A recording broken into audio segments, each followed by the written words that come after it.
समाजशास्त्र की कक्षा में आप लोगों का स्वागत है। कि जैसा कि आपके प्रश्न पत्र में जनजातियों में विवाह ये चैप्टर पिछले 2-3 लेक्चरों से आप लोग सुनते आए हैं। पिछले लेक्चर में आप लोगों ने जनजातियों में विवाह संबंधी नियम तथा निषेधों के बारे में पढ़ा। इसके जो निषेध थे, कौटुंबिक व्यभिचार निषेध अथवा निकटाभिगमन निषेध, बहिर्विवाह और अंतर्विवाह। इसके बाद आज एक महत्वपूर्ण लेक्चर है जनजातियों में विवाह के प्रकार। जनजातियों में विवाह के प्रकार, forms of marriage in tribal society. ये आपके स्क्रीन में एक चित्र के माध्यम से आप लोगों को समझाने का प्रयास करेंगे। सबसे टॉप में विवाह के प्रकार हैं। विवाह 2 प्रकार के होते हैं, एक विवाह और बहुविवाह। इसके बाद बहुविवाह के 3 प्रकार हैं, बहुपत्नी विवाह, बहुपति विवाह और समूह विवाह। उसके बाद आप देख रहे हैं कि बहुपत्नी विवाह के भी 2 रूप दिख रहे हैं, सीमित और असीमित। और बहुपति विवाह के भी 2 रूप दिख रहे हैं, भ्रार्ती बहुपति विवाह या अभ्रार्ती बहुपति विवाह। आज के लेक्चर में आपको मैं इसको थोड़ा समझाने का प्रयास करूंगा। विवाह 2 प्रकार के होते हैं, एक विवाह और बहुविवाह। एक विवाह का मतलब होता है एक समय में एक पुरुष का एक स्त्री के साथ वैवाहिक संबंध, अर्थात एक समय में एक स्त्री का एक पुरुष के साथ वैवाहिक संबंध, इसको हम एक विवाह कहेंगे। और बहुविवाह एक समय में एक पुरुष का एक से अधिक स्त्रियों के साथ विवाह, या एक समय में एक स्त्री का एक से अधिक पुरुषों के साथ विवाह बहुविवाह की श्रेणी में आएगा। अब बहुपत्नी विवाह, बहुपति विवाह और समूह विवाह, इसके जो 3 रूप हैं। बहुविवाह का मतलब एक से अधिक है, वो स्त्री हो या पुरुष, दोनों के लिए है। अब इसको अगर हम बहुपत्नी विवाह के रूप में देखते हैं तो बहुपत्नी का मतलब इसके नाम से ही पता चल रहा है कि बहुपत्नी, एक से अधिक पत्नियां। एक समय में एक पुरुष का एक से अधिक पत्नियों के साथ वैवाहिक संबंध बहुपत्नी विवाह कहलाएगा। और बहुपति विवाह एक समय में एक स्त्री का एक से अधिक पुरुषों के साथ वैवाहिक संबंध बहुपति विवाह कहलाएगा। और जो तीसरे प्रकार का विवाह है बहुविवाह का, वो समूह विवाह।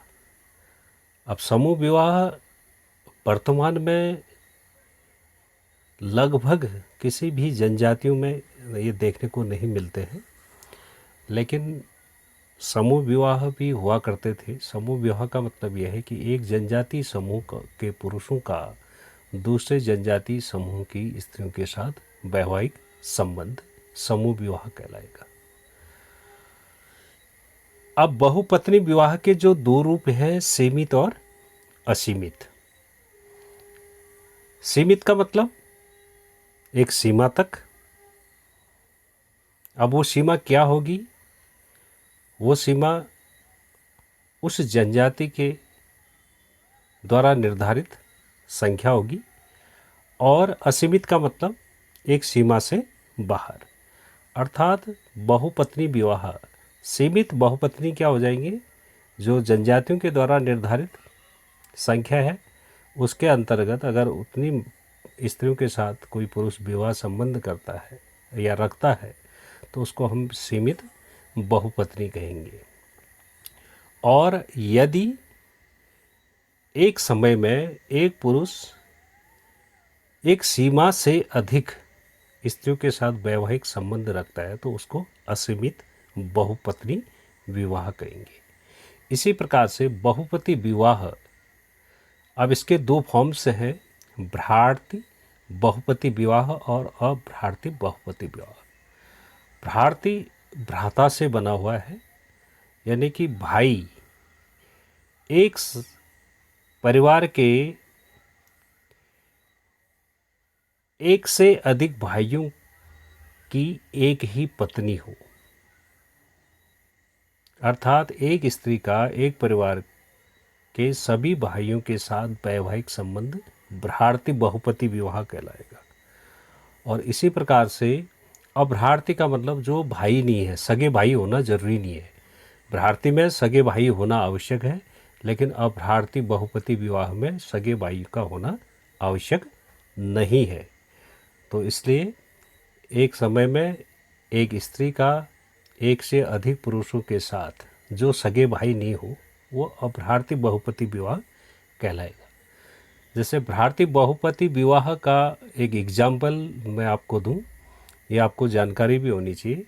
आपके उत्तराखंड की एक जनजाति है जौनसारी, जिसको कहा जाता है खस, या उसको खासा जनजाति भी कहते हैं। उस जनजाति में भ्रातृ बहुपति विवाह का प्रचलन देखने को मिलता है। ये विवाह के जो प्रकार थे उसमें एक विवाह और बहु विवाह के बारे में ही आपको ज़्यादा आपके सिलेबस में पढ़ना होगा। तो एक विवाह और बहु विवाह, इसको आपने एक संक्षिप्त रूप में समझ लेना। एक विवाह का मतलब एक समय में एक स्त्री का एक पुरुष के साथ वैवाहिक संबंध एक विवाह कहलाएगा, और एक समय में एक पुरुष या एक स्त्री का एक से अधिक स्त्रियों या पुरुषों के साथ वैवाहिक संबंध बहु विवाह कहलाएगा। अब यदि हम पति व पत्नी की संख्या के आधार पर बात करते हैं तो मानव शास्त्रियों ने विवाह के जो 3 प्रकार बताए थे या स्वरूप का उल्लेख किया है, उसमें एक विवाह, और उसमें बहुपत्नी विवाह और बहुपति विवाह का उल्लेख ज़्यादा देखने को मिलता है। और वैसे आमतौर पर देखा जाए तो जो एक विवाह है, एक विवाह की प्रथा सभी समाजों का एक नैतिक मापदंड बना हुआ है, ये देखा जाता है। कोई भी ऐसा समाज नहीं है जहाँ पर एक विवाह का प्रचलन नहीं रहा हो। और जबकि हम बहुपत्नी विवाह की बात करते हैं तो ये जब औद्योगिक युग प्रारंभ हुआ था उससे पहले संसार के लगभग सभी समाजों में किसी न किसी रूप में अवश्य पाए जाते थे बहुपत्नी विवाह। अब यदि हम जनजाति समाज की बात करते हैं तो जनजाति समाज की यह विशेषता दोनों स्वरूपों के अतिरिक्त यहाँ बहुपति विवाह का भी प्रचलन पाया जाता है। एक विवाह भी है, बहुपत्नी विवाह भी है, और वहाँ बहुपति विवाह भी है। ये अक्सर जनजाति समाजों में ही पाया जाता है, ये उसके एक विशेषताओं में से भी है। और इस प्रकार का जो प्रचलन है, बहुपति विवाह का जो प्रचलन है, वो साधारणतः सभ्य समाजों में हम उसकी कल्पना भी नहीं कर सकते हैं। और कुछ मानव शास्त्रियों ने जो विवाह का जो अन्य रूप बताया था, समूह विवाह का उल्लेख किया है, लेकिन व्यवहार में विवाह का यह रूप अब संभवतः कहीं भी देखने को नहीं मिलता है। ये पहले भी मैं बता चुका हूँ कि समूह विवाह का मतलब यह है कि एक जनजाति समूह के पुरुषों का दूसरे जनजाति समूह की महिलाओं के साथ वैवाहिक संबंध समूह विवाह के अंतर्गत आता है। अब ये जो आपका जो वर्गीकरण है जनजातियों में विवाह के जो प्रकार हैं वो आपकी स्क्रीन में आपको दिख रहा है। और इस प्रकार का जो ये चित्र है, अगर आपके क्वेश्चन पेपर में कभी ऐसा आता है तो जनजातियों में विवाह के प्रकार। तो आप इस चित्र को अच्छी तरह से एक बार इसकी प्रैक्टिस कर लें और ये चित्र बनाने की कोशिश करें। तो इसको अगर आप इसको उतार देते हैं तो आपको उस क्वेश्चन में, उसके आंसर में अधिक अंक मिलने की पूरी पूरी संभावना बन जाती है। इससे पूरा स्पष्ट हो जाता है कि विवाह के प्रकार क्या क्या है।